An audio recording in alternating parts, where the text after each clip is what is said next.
Bonjour, aujourd'hui nous allons réaliser un velouté aux trompettes de la mort. Pour cela il nous faut 300 g de trompettes de la mort fraîches, un jaune d'œuf, un cube de bouillon de volaille, un petit peu d'huile d'olive, un citron, 25 centilitres d'eau et 40 centilitres de lait. Pour nettoyer vos champignons, vous pouvez les tremper dans l'eau vinaigrée, mais moi, c'est pas la méthode que je vous recommande. Je préfère éviter l'eau parce qu'après les champignons vont se gorger justement de cette eau.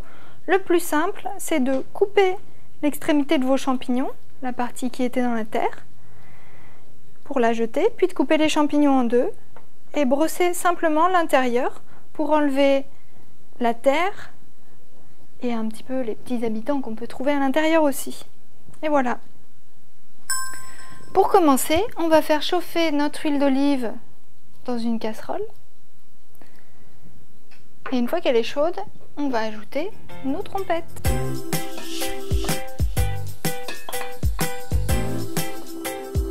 On va les faire revenir comme ça pendant à peu près 5 minutes.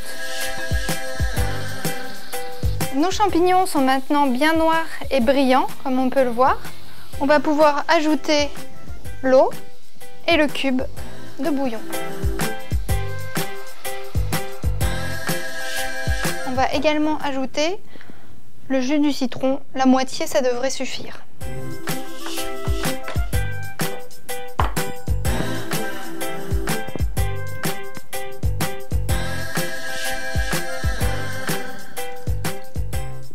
Et on porte à petit bouillon pendant une dizaine de minutes.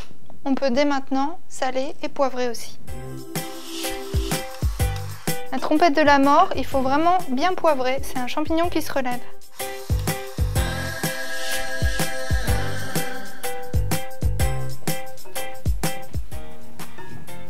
Qu'est-ce que c'est? Des trompettes de la mort. C'est pas trop dangereux? Bah on verra, tu goûteras, et puis tu nous diras. D'accord.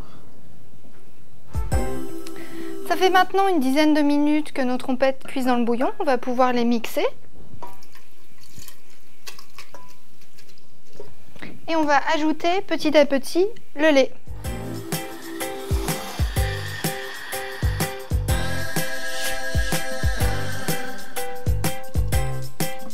Bien sûr, on mixe plus ou moins selon si on veut vraiment aucun morceau ou si on veut garder des petits morceaux.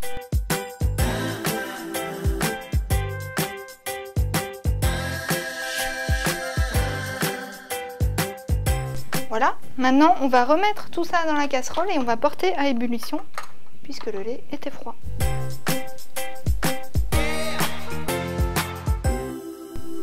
Maintenant, hors du feu et juste avant de servir, on va ajouter notre jaune d'œuf. Le blanc on le garde pour faire autre chose, hein, une petite meringue.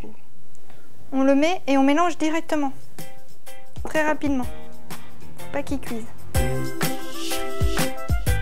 Et on peut maintenant servir notre petit velouté.